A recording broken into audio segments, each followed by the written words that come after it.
आज की जो तिथि है इसको बोलते हैं वैकुंठ चतुर्दशी। कार्तिक मास के शुक्ल पक्ष की जो 14 है चतुर्दशी, इसको वैकुंठ चतुर्दशी बोलते हैं।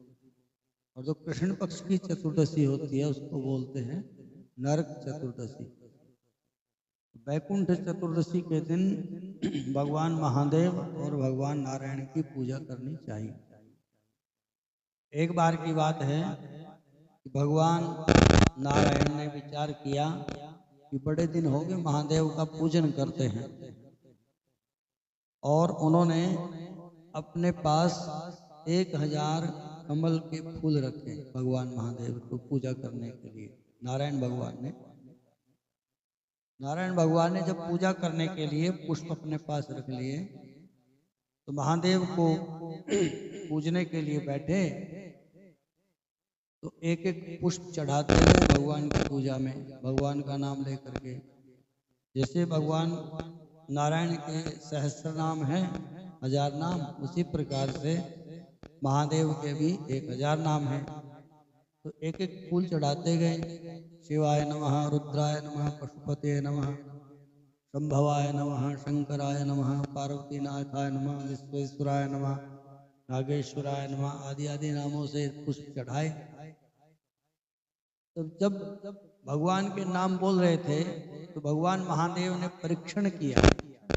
भगवान ने एक फूल चुरा लिया, उसमें से महादेव ने अपनी योग माया को, भगवान ने माया के बल से पुष्प चुरा लिया।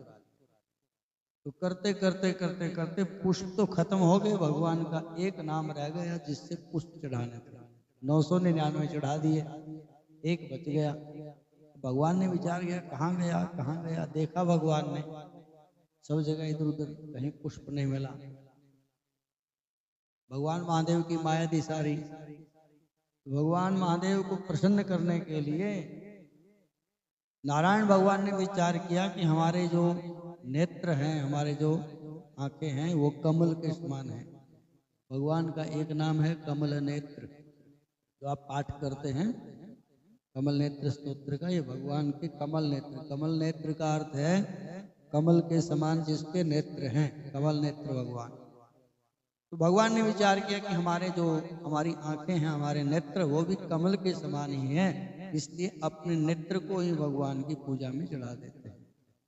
तो भगवान महादेव की पूजा में उनको प्रसन्न करने के लिए और अपना नियम पालन करने के लिए भगवान नारायण ने अपना एक नेत्र ही भगवान के शिवलिंग पे चढ़ा दिया। और ये ऐसी भक्ति का उद्रेक देख करके भगवान महादेव प्रकट हो गए, और भगवान महादेव ने अपना जो नारायण भगवान का नेत्र था वो वहां से दोबारा भगवान की आंख में लगा दिया, फिट कर दिया वहीं पे। और चंद्रमा तो है ही भगवान महादेव के मस्तक पर, चंद्रमा से थोड़ा अमृत लिया और आंख में लगा दिया, और भगवान की आंखें वैसे की वैसी हो गई। तो भगवान महादेव प्रसन्न हुए नारायण भगवान के ऊपर, और भगवान महादेव ने प्रसन्न होकर के भगवान नारायण को एक सुदर्शन चक्र भेंट किया। जो सुदर्शन चक्र है वो साक्षात शंकर भगवान का ही स्वरूप है। वो सुदर्शन चक्र भगवान ने भेंट किया और कहा कि हम तुम पर बहुत प्रसन्न हैं, इसलिए ये हमारा उपहार आप रखिए, और हमेशा ये दुष्टों का संहार करने के लिए आपके साथ रहेगा। तो भगवान महादेव की पूजा और भगवान नारायण की पूजा आज के दिन करनी चाहिए। वैकुंठ चतुर्दशी के दिन जो व्रत लेते हैं, व्रत करते हैं, तुलसी की पूजा करते हैं, नारायण भगवान की पूजा करते हैं, भगवान उनकी भक्ति से प्रसन्न होते हैं। भगवान नारायण भी और भगवान महादेव दोनों। बोलो नारायण भगवान की जय। एक इसमें कथा आती है महात्म्य में, जैसे हम सुन रहे थे कि किसी के साथ बोलने से, किसी के साथ स्पर्श करने से, बातचीत करने से भी पुण्य और पाप का आदान प्रदान हो जाता है। तो नारद जी जब कथा सुना रहे थे, महिमा सुना रहे थे कार्तिक की, तो उन्होंने कथा सुनाई उनको। तो पृथु ने पूछा कि क्या आपस में बैठने से, बातचीत करने से, स्पर्श करने से पाप और पुण्य का आदान प्रदान होता है। तो नारद जी कहते हैं कि हाँ सुनो, एक ब्राह्मण थे जिसका नाम था धनेश्वर, धनेश्वर ब्राह्मण।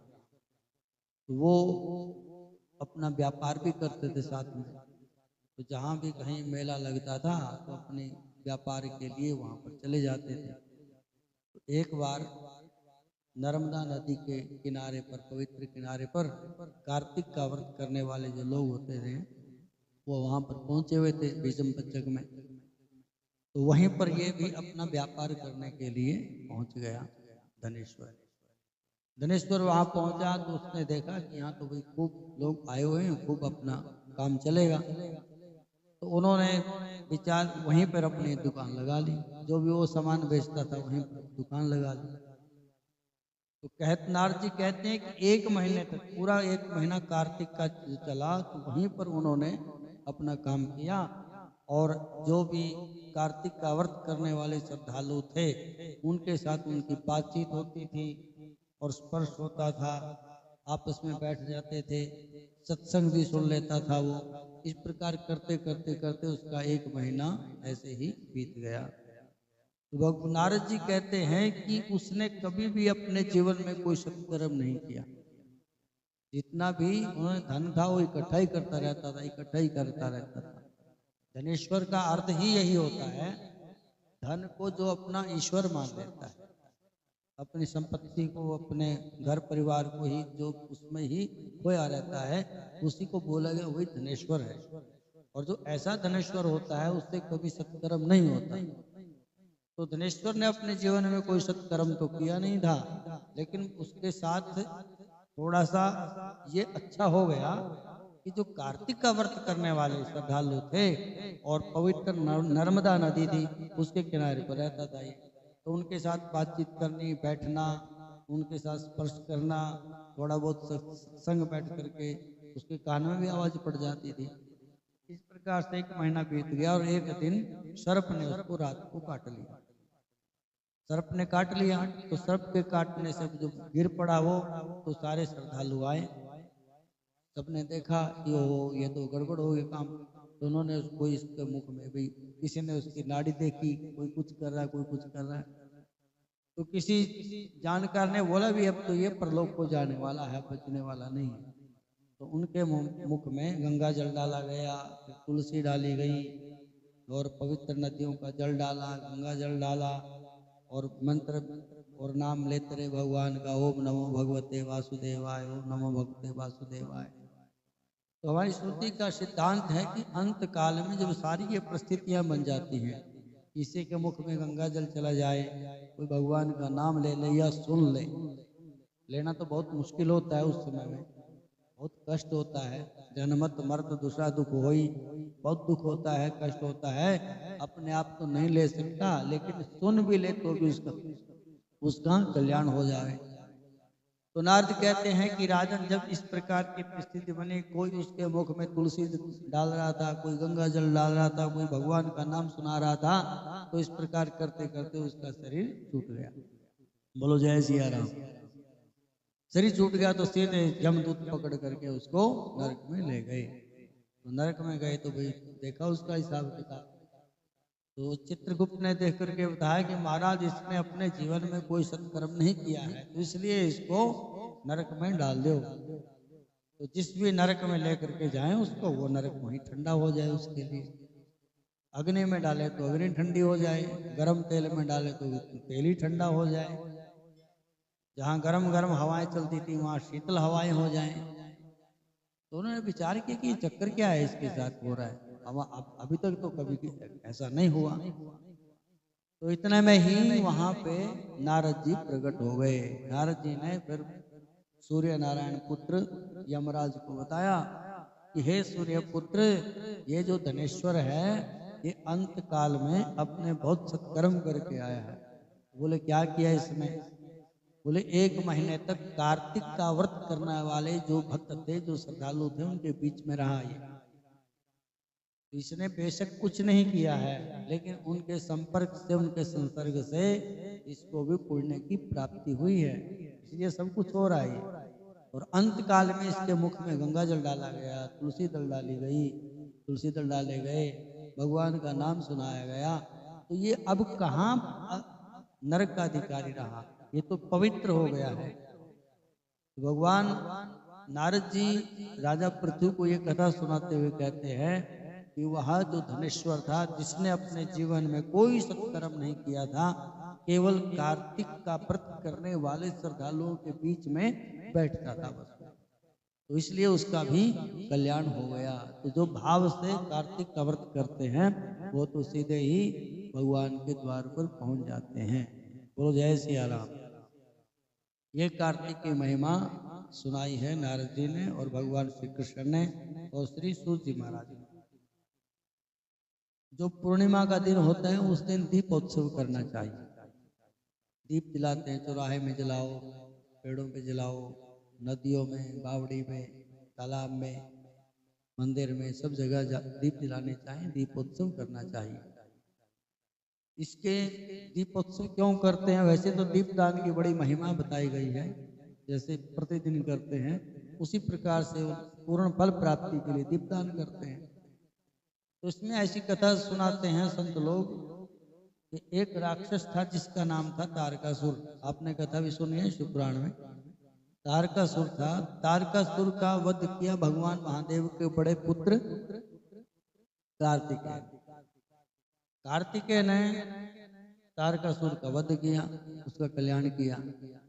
तो उसके 3 पुत्र हैं, एक का नाम था तारकाक्ष, एक विद्युन्माली और कमलाक्ष। तारकाक्ष, कमलाक्ष, विद्युन्माली, 3 उनके पुत्र थे। तो उन तीनों ने ये ठान लिया कि देवताओं ने हमारे पिताजी को मरवा दिया है। अब उन्होंने ये विचार नहीं किया कि हमारे पिताजी गलत थे या गलत काम करते थे, वो नहीं देखा उन्होंने।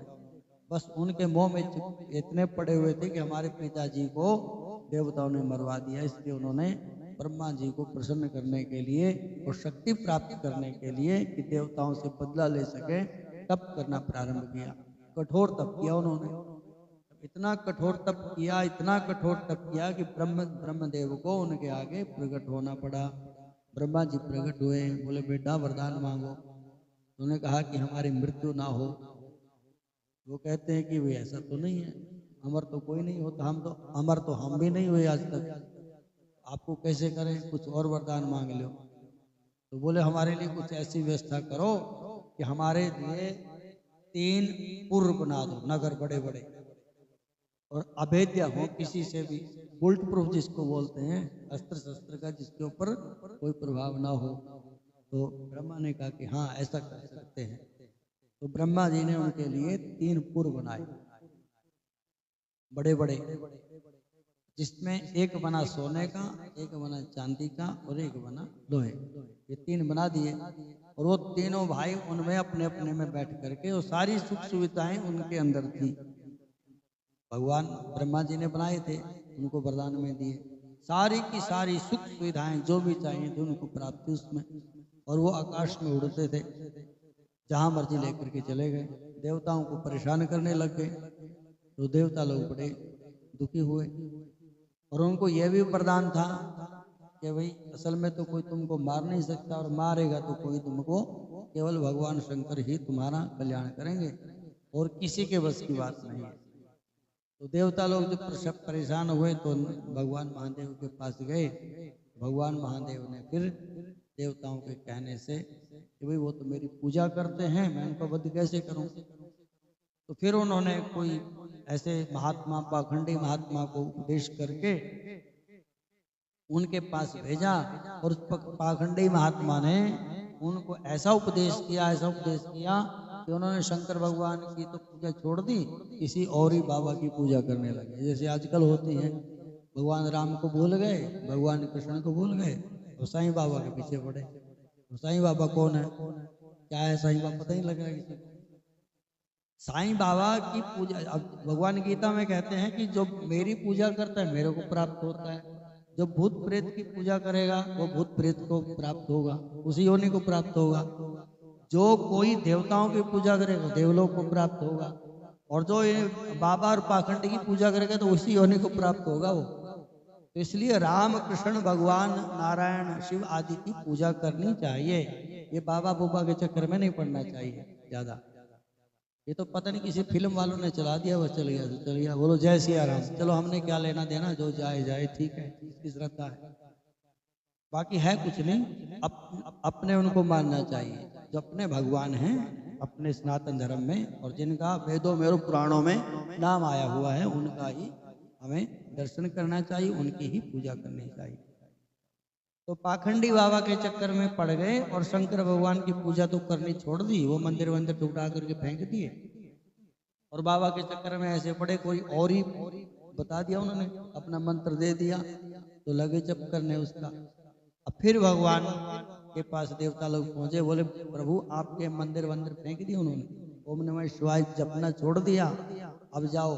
भगवान महादेव ने फिर देवताओं को कहने से उन राक्षसों का कल्याण किया। एक ही बाण से भगवान महादेव ने उन 3 पुरों को उड़ा दिया, और भगवान महादेव का नाम पड़ गया त्रिपुरारी। बोलो शंकर भगवान की। तो भगवान महादेव ने जो उनका कल्याण किया, एक ही बाण से 3 पुरों को उड़ा दिया था, भस्म कर दिया था, वो पूर्णमासी के दिन किया था। तो पूर्णमासी के दिन होने से देवता लोग बड़े प्रसन्न हुए, तो देवताओं ने मिल करके भगवान महादेव की प्रसन्नता में और भगवान नारायण की प्रसन्नता में खूब दीपोत्सव किया, दीप जलाए, खुशियां मनाई। तो इसको हम देव दीपावली भी बोलते हैं। काशी आदि जो तीर्थ है उनमें बड़ा उत्सव होता है इसका। तो आज के ये पूर्णमासी के दिन इनका भगवान महादेव और भगवान नारायण की प्रसन्नता के लिए खूब दीपोत्सव करना चाहिए। जैसे दीपावली पे करते हैं, वो अपनी दीपावली है, जो भूलोक के वासी हैं उनकी दीपावली है कि राम जी अयोध्या में आए दीपावली के दिन, दीप जला करके उत्सव मनाया। इसी प्रकार से देवताओं ने भगवान महादेव की प्रसन्नता के लिए ये उत्सव मनाया, इसको देव दीपावली के नाम से जाना जाता है। पूर्णिमा के दिन तीर्थ में, गंगा आदि तीर्थ में, यमुना आदि पवित्र नदियों में, बावड़ी में, चौराहे में, पीपल पर, मंदिर में जा करके दीपोत्सव करना चाहिए। बोलो जय सिया राम।